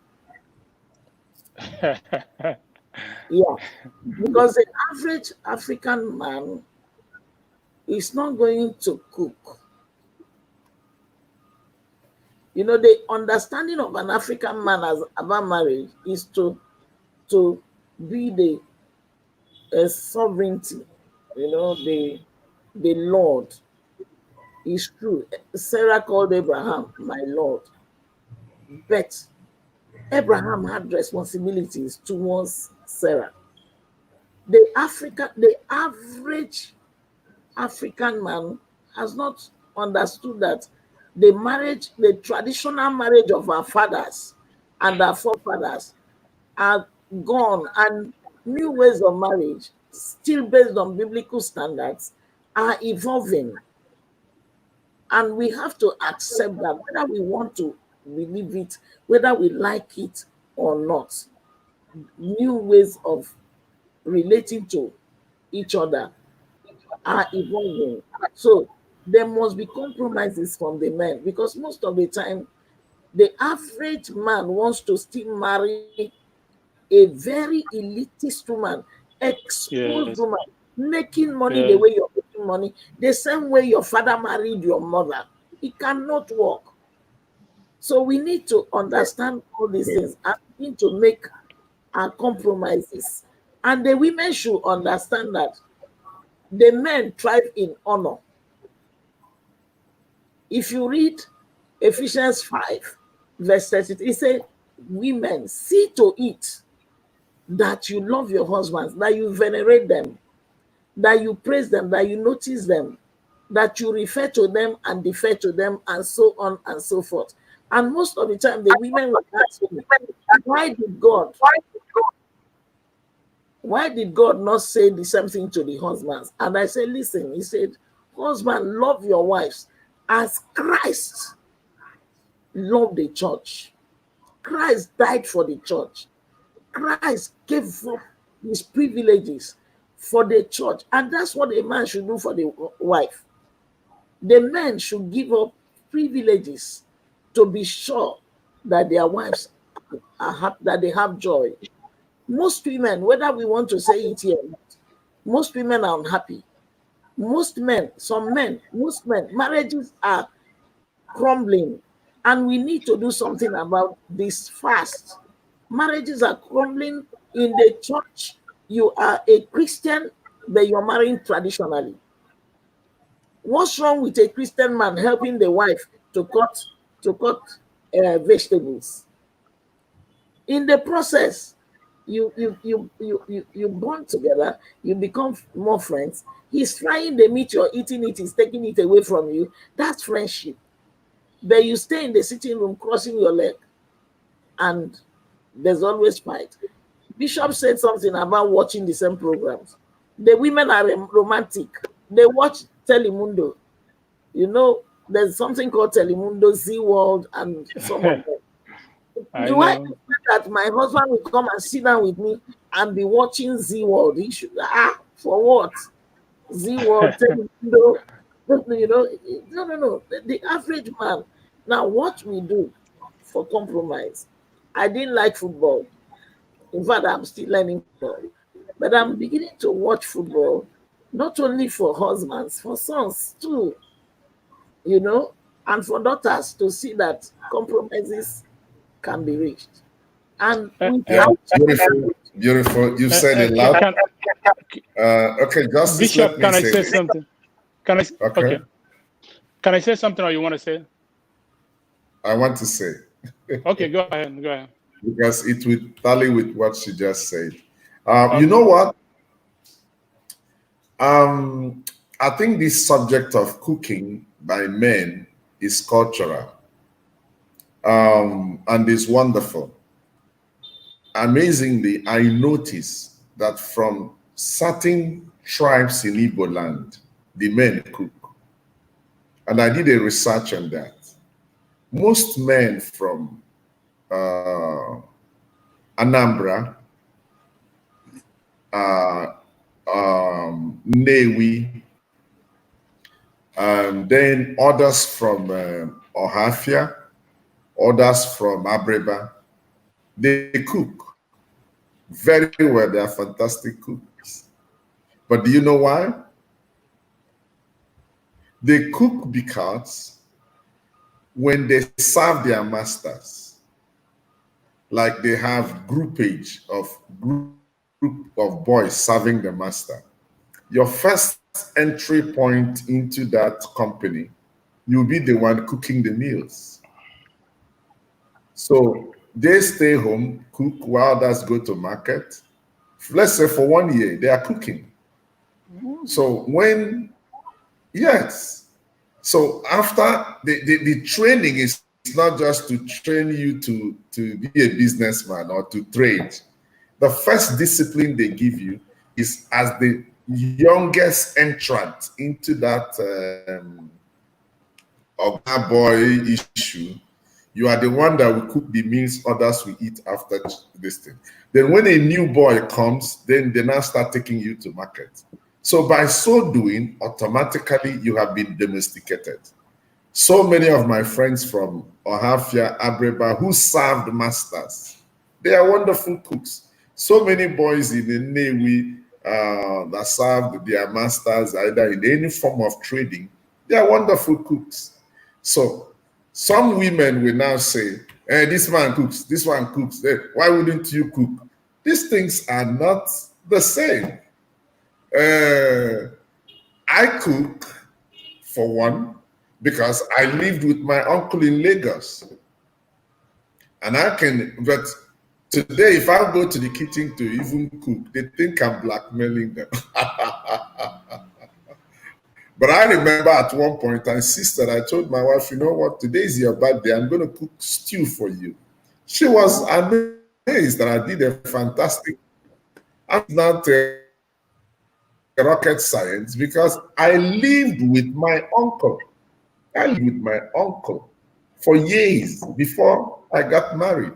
So these things are there, but there are men that, even though they want to make it a macho thing, they don't know how to cook. Their mothers spoiled them. It is also blamable to their mothers, who gave them impression that men don't cook, your sisters will do it. What are you doing in the kitchen? Get out from there. I lived with my cousin I visited my cousin in Atlanta, Georgia. And that was the man that was doing the cooking. We would drive out very far places and she will call the wife, chop the onions for me, chop the tomatoes for me, boil the meat this way, this way. I say, wow, that instruction, wouldn't your wife do it? Then she told me that no matter how the wife does it, it will not satisfy him. And then I came back to the house, and the wife called me and said, don't mind your cousin. The reason is he and the mother and the father were hotelers. So he was part of that hotel business in the kitchen department. So no matter what any other woman cooks, it will not be to his taste. So you see these things? So when we know some of these things, our background affects some of these. Right. Especially boys who grew up with, let's say you are the only boy in the house, and then you have 6 girls following you, and then you want to cook. Your mother will not even allow you cook. Do you notice that, Justice, do you notice that all the young men that schooled in America, they cook well. One serves before they got married. So that's part of it. It's for every one of us. Let's begin to integrate these things that have worked for others. It will work for everybody. Right. So before we sign off, I would also want us to deal with the subject of resentment in the sexual lives of couples. How can that be handled? Is it Why the silence? No, Bishop, you want me to say something? Yeah, both sides. Pastor Ife? No, I'm asking Bishop, is it from both sides? Okay. Both sides. Some women resent their husband. They don't give him room to have sex with them. The same for some men. A lot of women complain, he doesn't touch me. So do we? And then you find out that okay. Do we? You find out that. Oh, sorry. Finish. When you deal with the man, you find that the man is resenting the woman. Mm-hmm. And the woman may be resenting the man. Sometimes it may be a deep wound that is not settled, or sometimes it could be a matter of like cleanliness and the rest of it. I want us to deal with that subject, because once the sexual life of any couple goes wrong, little things that don't count begin to count. Whereas God created some of these as part of a healing process in marriage. Should I go first, or any one of you can take it from that? All right. So I want to. Yes, you can. I want to mention just briefly about the cooking part. I'm not saying every man should do that. Yeah. I don't think every man should do that. For me, I am the youngest of 9 children. My mother didn't teach me how to cook. Okay. I didn't go to kitchen. My father was doing well. It was well to do when I was growing up. He was rich. I didn't go to kitchen. He never allowed me to go to kitchen. And nobody have ever sit me down and taught me how to cook. But one of the things I find is there are two things I like so much. I like to play table tennis, and I like to cook. Because I am so sensitive on eating food that are not good. So there's a particular way I want it to look like. So for that, it pushed me to try to cook for myself and make sure that especially living in America, some food are not good. People are fat. Bishop, if you know me for so long, I don't want to get fat.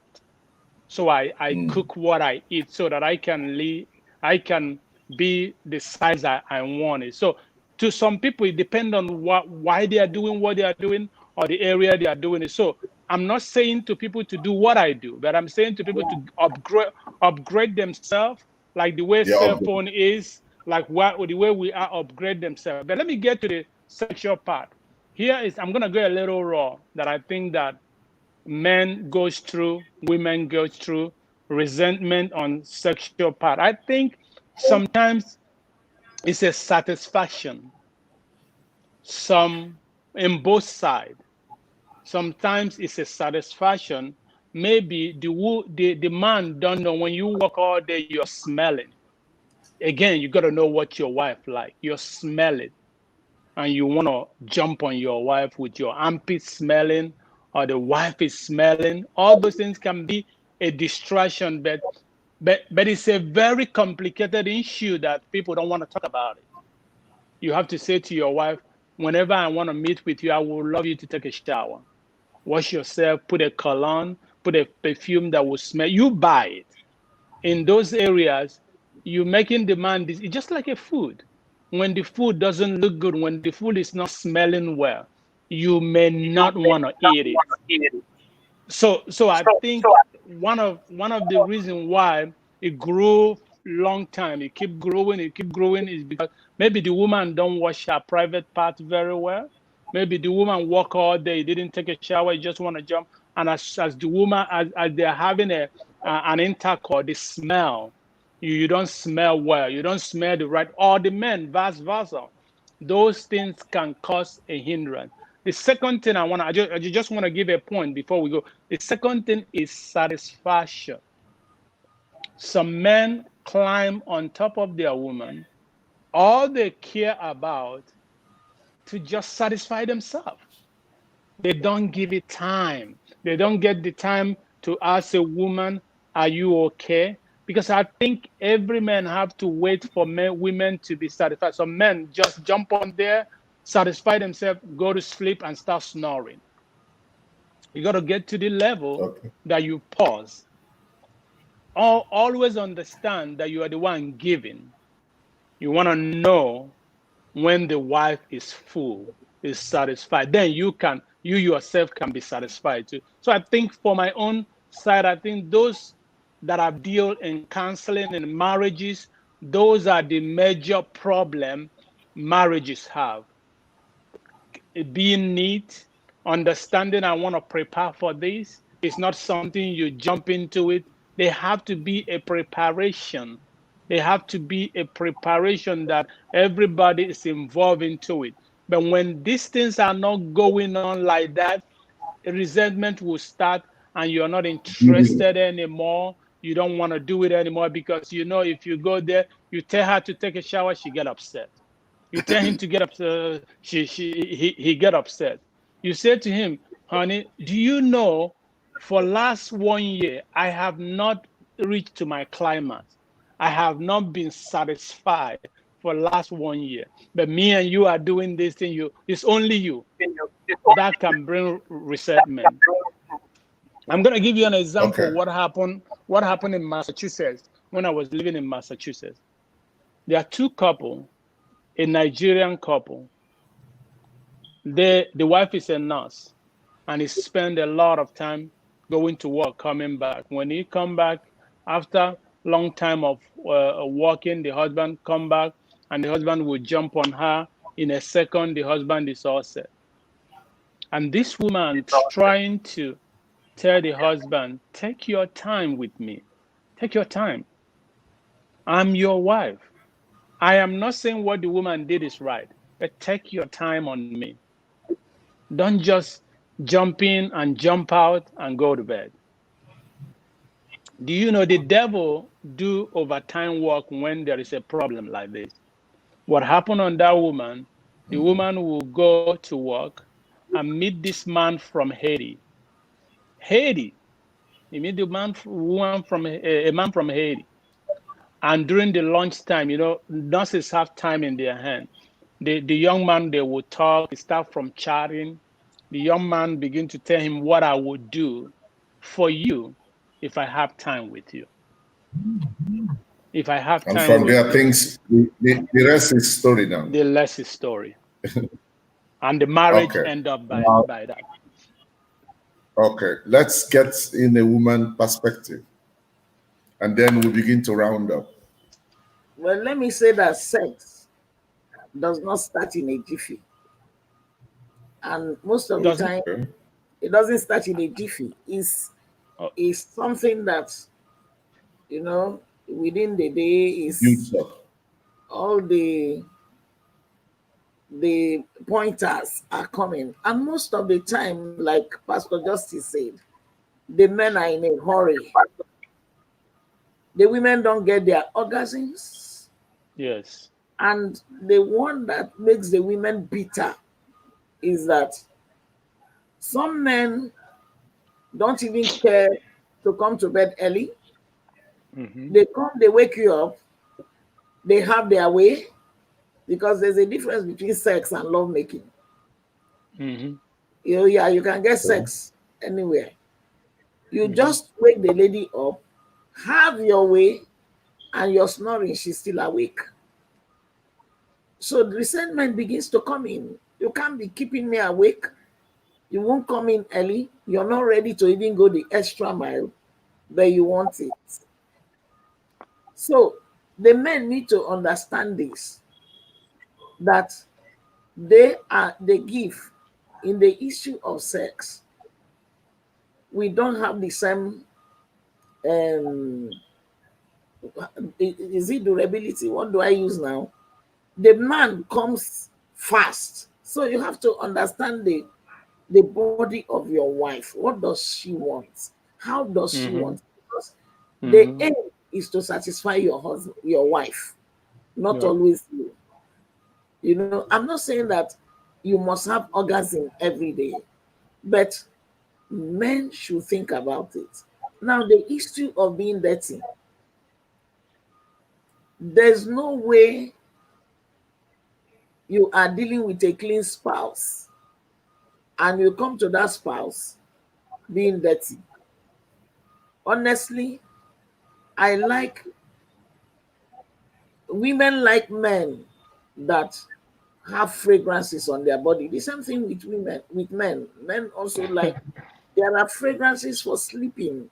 There are, Mm-hmm. yeah, you wear them and the whole thing, the whole ambience becomes romantic. You even want to do it without anybody asking you, you know. Mm-hmm. But you come to the bed, you're smelling, there's no, even the words coming from your mouth. Some people are not romantic. They don't even know what to say. They will just tell you, are we going to do this thing today? Are you giving me or not? So the average woman will say, I'm not giving you. Okay. Lagbaja, They not ask for you. you. Yes. You know, some men say to their wives, if you're giving me this thing, give me this thing now.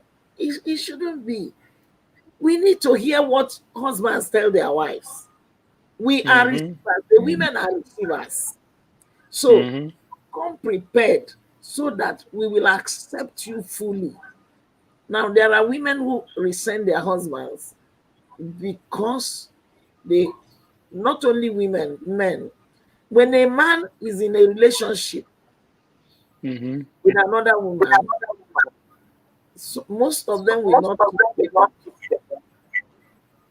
most of them, because he gets satisfaction somewhere else. Women hardly sleep out, hardly.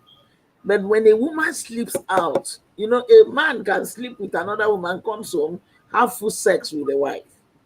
But when a woman sleeps with another woman, except a woman that has perfected that act, most women, if they sleep with a man outside, they resent their husbands. And it takes a man to push a woman to that level, except that woman has a libido issue, because some people have high libido issue. I had a case and I asked the man a simple question. You married a virgin? He said yes. And within 3 years of marriage, somebody entered your garden and plowed your flowers. And this is an enclosed garden that you opened. So we need to know what happened. So it was then he started telling me that when he was getting married, the father told him, don't allow a woman to control you. So he was very unfriendly. He didn't treat the wife very well. And the wife had been working with this colleague. What happened?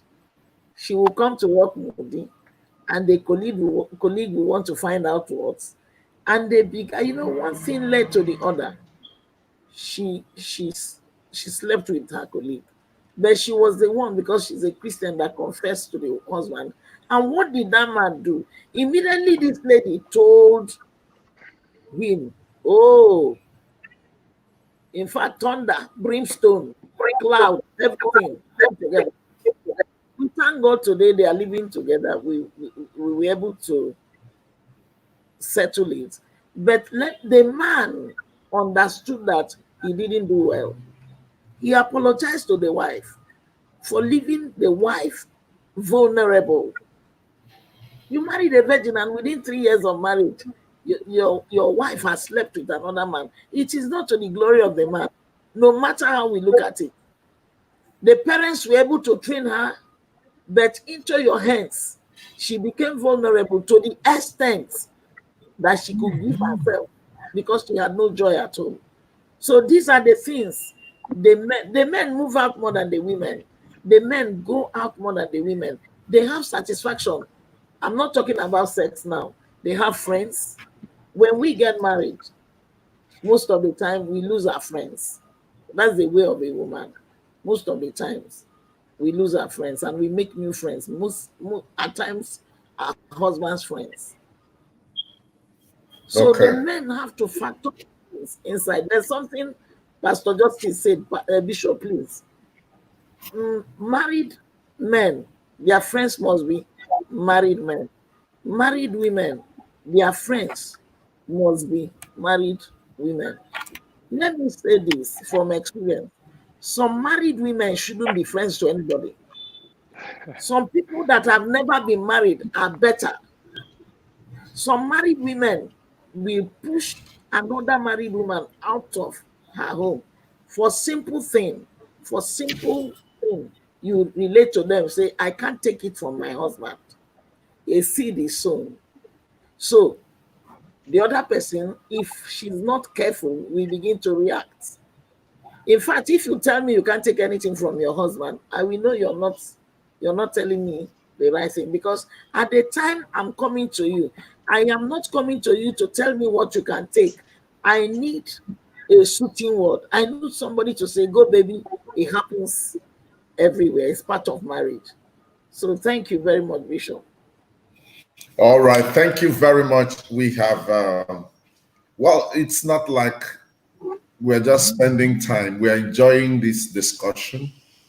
From your comments on my viewpoint, many of you have written in a lot of things. As a matter of fact, this person says it and I like it. Intimacy does not just happen in the bedroom. Intimacy is communication, keeping in touch throughout the day, text messages and compliments. Intimacy is fellowship. Intimacy is caring. Spouse needs to start the intimacy before they get to the bedroom. Yeah. I think that's a good one. It agrees to what we have said.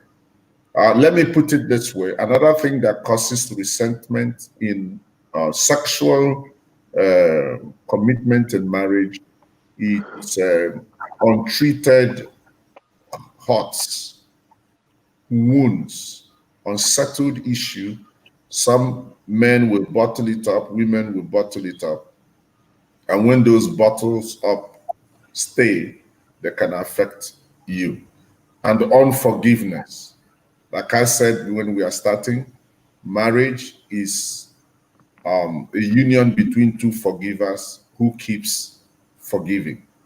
Especially when the woman has missed it or the man has missed it. If you hold it on all your life, you will lose your marriage.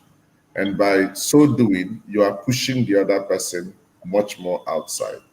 As much as possible, let's abhor resentment. I believe that by this discussion today, some couple need to sit down and talk. Find out why your wife have resented you over the years and change. It may hit your ego if your wife tells you, always shave your armpits, I don't like hairs. Take your bath. You wear good cologne, and the rest of it.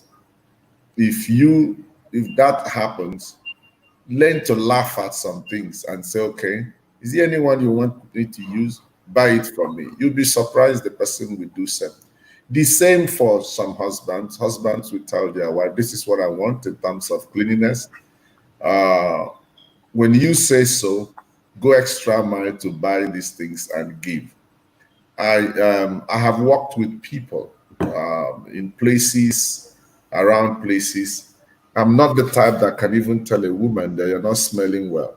Instead, I'll buy I'll give you perfume as a gift, and that's it. And then next time I may say, wow, I would like the smell of this perfume on you. That's a way to communicate. So thank you very much. It's been a wonderful time having you, Justice. The good thing in this discussion is that you brought the Western thing into it. And my sister, at least you brought the woman dimension into it. We wish all couples that are listening to us today a wonderful time, a wonderful stay. When you want to quarrel, discuss the subject, not the person. Make up your mind. When you have peace at home, you are the one to enjoy it first before another. Spend on your families. That skyscraper you want to build is an error if you build it in expense of your family being well fed, your children being well clothed, their school fees being paid. Don't compete with anybody out there. The first thing is family, every other thing is extra. We love you with the love of God. We shall be back to this broadcast, Bishop Erumaka Live, next same time, 3 p.m. Saturday next week. And so for those of you that want to partner with us, you can do Zelle. That's Humphrey should be lowercase, all through lowercase. And as you find out on the screen, we will appreciate your partnership. We love you with the love of God, and may the God of peace, prosperity, and plenty remain your portion. I wish you wonderful service online tomorrow. Thank you. Thank you.